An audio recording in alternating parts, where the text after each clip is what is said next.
घडामोडींचा आपला देश पाहत रहा जनादेश। आपल्या मराठ्यांच्या आपल्या 18 पगड जातींचं शौर्य काय, तर औरंगजेब महाराष्ट्रात बाहेर होऊ शकला नाही आणि अखेरीस त्याला मृत्यूही याच भूमीत आला। म्हणजे विजयश्री घेऊन तो दिल्लीच्या सल्तनतमध्ये गेला असता तर गोष्ट वेगळी आहे, पण ते त्याच्या पराभवाचं प्रतीक आहे। ती कबर त्याच्या पराभवाची कबर आहे। उद्या ही कबर काढल्यानंतर तुम्ही काय सांगाल? औरंगजेब कुठे मेला? काबूलमध्ये, लाहोरमध्ये? म्हणजे साधा इतिहास सांगायचा झाला तर हिटलरचं घर आणि हिटलरचं मृत्यूचं ठिकाण हे आजही युरोपमध्ये, ऑस्ट्रिया वगैरे मध्ये आहे। तो पण नराधमच होता, तो नरभक्षकच होता,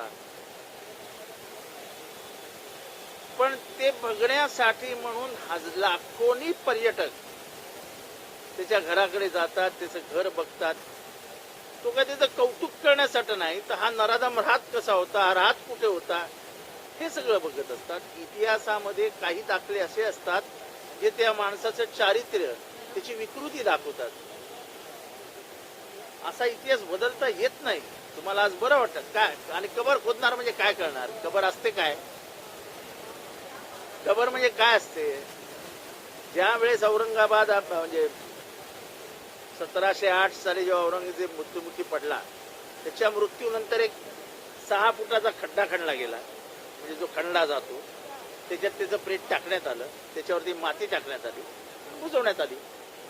आता तुम्हाला ती उद्ध्वस्त करायची म्हणजे करायचंय काय? त्याचं उत्खनन करून त्याची काय राहिलेलं अवशेष असतील आहेत की नाही ते पण आता सांगता येत नाही। 300-350 वर्ष होत आली, तुम्ही काय करणार त्याचं? ती माती घेणार आणि ती माती बाहेर टाकणार। ती माती महाराष्ट्राचीच माती आहे, इथलीच लाल माती आहे ती। पण मग आजूबाजूला सौंदर्यीकरण पण नाही म्हणता येणार, पैसे खर्च होतात त्याबद्दल? ते सौंदर्यीकरण करू नका, करा, त्याच्याबद्दलचा प्रश्न नाही। प्रश्न कबरीचा आहे, ते तोडून टाका ना, एकदाचा विषय संपून टाका। ते दररोज तेच तेच तेच तेच औरंगजेब औरंगजेब औरंगजेब।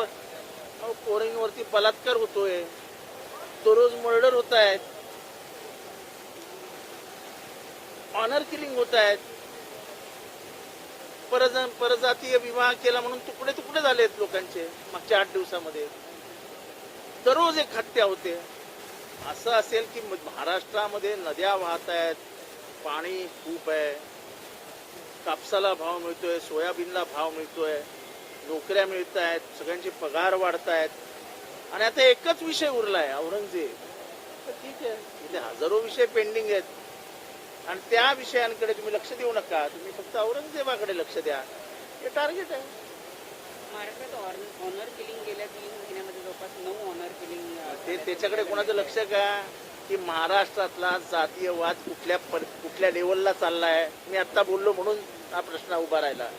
महाराष्ट्रामध्ये अतिशय निर्घुण पद्धतीने आंतरजातीय विवाह केलेल्या पोरांना मारून टाकण्यात आलेला आहे। पोलिसांनी एक केस लपवण्याचाही प्रयत्न केलाय, मी विधानसभेत तो विषय काढणार आहे। पण महाराष्ट्रातली सामाजिक अस्वस्थतेकडे बघा। काही महिन्यांपूर्वी ओबीसी विरुद्ध मराठा पेटत होतं, आता हे ऑनर किलिंगमुळे अनेक जातींमध्ये संघर्ष उभा राहिलाय, आणि त्याच्याकडे लक्ष देऊया आपण। औरंगजेबची कबर असली काय नसली काय काही फरक पडत नाही। तुम्ही इतिहासात औरंगजेबाला काढू शकत नाही, औरंगजेबला काढलं तर तुम्ही शिवाजी महाराजांना समजवू शकत नाही। उद्या रामायणातनं रावण काढा आणि राम मला समजून सांगा, महाभारतातनं कौरव काढा आणि तुम्ही मला पांडव समजून सांगा, तुम्ही महाभारत समजून सांगा।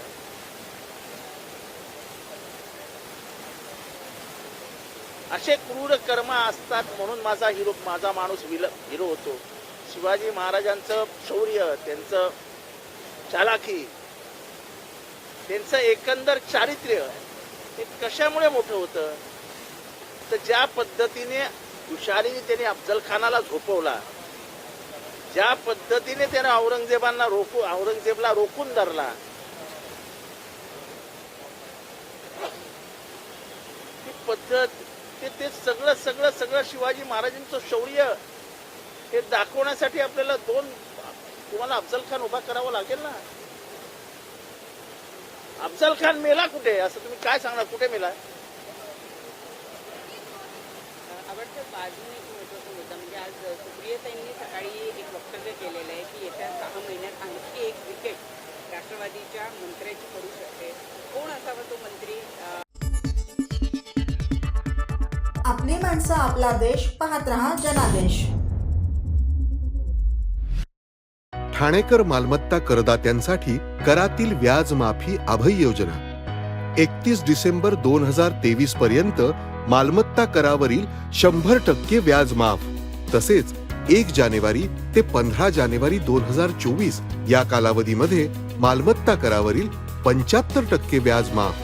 त्याचप्रमाणे 16 जानेवारी ते 31 जानेवारी 2024 या कालावधीमध्ये मालमत्ता करावरील 50% व्याज माफ. तरी सदर व्याज माफीच्या अभय योजनेचा ठाणेकर करदात्यांनी लाभ घ्यावा. महानगरपालिकेच्या कोणत्याही संकलन केंद्रावर कर भरण्याची सोय आहे. एटीएम, डेबिट, क्रेडिट कार्डद्वारे कर भरण्याची सुविधा उपलब्ध करून देण्यात आली आहे. सोमवार ते शनिवार या दरम्यान सकाळी 10:30 ते सायंकाळी 5 वाजेपर्यंत संकलन केंद्राची वेळ असून करदात्यांच्या सोयीसाठी रविवारी संकलन केंद्र सकाळी 10:30 ते दुपारी 1:30 वाजेपर्यंत सुरू ठेवण्यात येत आहेत. यासोबतच ठाणे महानगरपालिकेच्या propertytax.thanecity.gov.in या संकेतस्थळावर ऑनलाईन पद्धतीने मालमत्ता कर भरण्याची सुविधा उपलब्ध करून देण्यात आली आहे. तसेच गुगल पे, फोन पे, पेटीएम आणि भीम ॲपद्वारे आपला कर सुलभतेने जमा करू शकता. ठाणे महापालिका क्षेत्रातील सर्व करदात्यांना विनंती आहे की आपण या व्याज माफी अभय योजनेचा जरूर लाभ घ्या आणि आपला मालमत्ता कर लवकरात लवकर महापालिकेमध्ये जमा करून महापालिकेस सहकार्य करा. धन्यवाद. TJSB सौर शक्ती कर्ज. Go green. करा वीज बिलावर बचत. आकर्षक व्याजदर, 84 महिने परतफेड कालावधी, 80% लोन. व्यावसायिक आणि उद्योजकांकरता सुद्धा. अधिक माहितीसाठी तुमच्या जवळच्या शाखेला भेट द्या किंवा संपर्क साधा. 1800-223-466 आणि 1800-266-3466.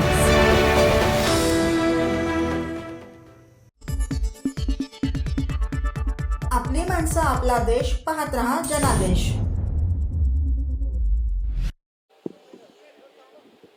आजच्या दिवशी ऑनरेबल स्पीकर, अध्यक्ष महोदय, विधानसभा तसंच ऑनरेबल सेक्रेटरी विधानसभा या दोघांनाही मी माझ्या वतीने मंत्री गोरेंच्या विरोधात आज इथं हक्कभंग आणणार आहे. पण हा हक्कभंग आणत असताना गोरेंनी माझ्या विरोधात जे काही सांगितलं याच्याबद्दलचा हक्कभंग नाही. त्याला उत्तर तर मी दिलंच. त्याच्यासाठी मी कुठेही लढायला तयार आहे. कोर्टाच्या ऑर्डर व तसंच तिथं असणाऱ्या जजली त्या केसच्या बाबतीत काय काय केलेलं आहे, काय काय सांगितलेलं आहे, हे सगळं मी तिथं सांगू शकतो. पण गोरे भाऊंनी विधान भवन मध्ये जिथं सामान्य लोकांचे प्रश्न हे मांडले जातात, त्यांच्यासाठी लढलं जातं, त्यांच्या अडचणी सोडवण्यासाठी प्रयत्न केले जातात, तिथंच अध्यक्ष व तिथं असणारा प्रत्येक आमदारांना खोटी माहिती देऊन तिथं दिशाभूल केलं गेलं. आणि ती खोटी माहिती कशाच्या बाबतीत होते तर एका महिलेवर झालेल्या अन्यायाच्या बाबतीत. आम्ही कशासाठी लढतोय की एका महिलेला न्याय देण्यासाठी. आणि ते अधिवेशनामध्ये अध्यक्षांची आणि हाऊसची दिशाभूल कशासाठी करत आहेत, स्वतःला वाचवण्यासाठी. त्यामुळे हा हक्कभंग जो आणलेला आहे तो अधिवेशनामध्ये खोटी माहिती देण्यासाठी, त्याच्याच बरोबर महत्वाचा वेळ हा जो अध्यक्षांचा आणि हाऊसचा असतो तो वाया घालवण्यासाठी हा हक्कभंग तिथं मी आणत आहे. हक्कभंगामध्ये काय कसं नक्कीच मी अधिवेशनामध्ये बोलेल. आपली माणसं आपला देश पाहत रहा जनादेश.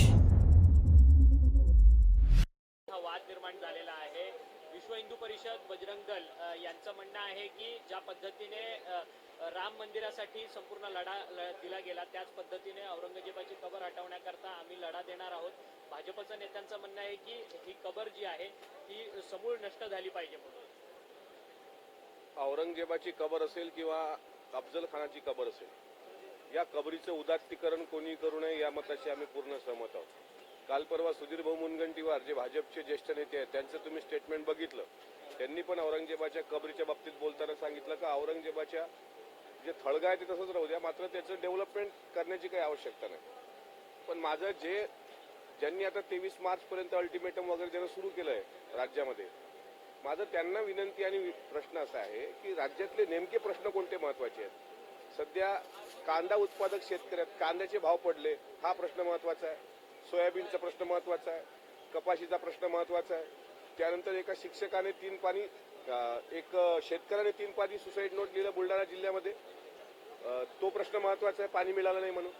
किंवा एका शिक्षकाने काल 18 वर्षे पगार मिळत नाही म्हणून आत्महत्या केली, हे प्रश्न महत्वाचे आहेत की ऐन वेळेवर आता औरंगजेबाची कबर महत्वाची आहे. दुसरं असं आहे, औरंगजेब ज्या ठिकाणी वार्धक्याने मेला ते ठिकाण म्हणजे भिंगार आणि त्याची कबर आहे खुलताबादला. आता औरंगजेबाची कबर म्हणजे 27 वर्ष संभाजीराजांच्या हत्येनंतर 27 वर्ष छत्रपती ताराराणींनी त्या मोगल सम्राटासोबत संघर्ष केला. तो वार्धक्याने तिथं मेला आणि तिथं त्यानं थळगं बांधलं. आता आपल्या आपले महापुरुष आहेत, छत्रपती शहाजीराजे, छत्रपती शिवाजी महाराज, छत्रपती संभाजी महाराज, छत्रपती ताराबाई, आणि यांनी ज्याच्याशी लढा दिला तो याच महाराष्ट्रात गाडला गेला, याचा काहीतरी पुरावा पुढच्या पिढीपर्यंत असायला पाहिजे ना. म्हणजे उद्या चालून जर आमच्या पुढच्या पिढ्या विचारतील की अफजल खानाला शिवाजीराजांनी प्रतापगडावर त्याचा कोथळा काढला किंवा औरंगजेब इथे मराठ्यांशी संघर्ष करता करता याच मातीत गाडला गेला, त्याचे पुरावे काय. आता तुम्ही खुलताबादची कबरच तोडा असं जे काही लोकांनी नवीन जाणीवपूर्वक काही लोक करतायत काय अधिवेशन काळामध्ये. महाराष्ट्राचे प्रश्न वेगळे आहेत, ते दुर्लक्षित करण्याचा हा प्रयत्न होतोय आणि पुरातत्व खातं केंद्र सरकारचं तेच त्यावर अंतिम निर्णय घेईल असं खुद्द मुख्यमंत्र्यांनी सांगितलेलं आहे. त्यामुळे मला असं वाटते सध्याचे प्रश्न वेगळे आणि औरंगजेबाची कबर वेगळी. परंतु नितेश राणे सातत्यानं असं म्हणतात की हा वाद निर्माण झालेला आहे.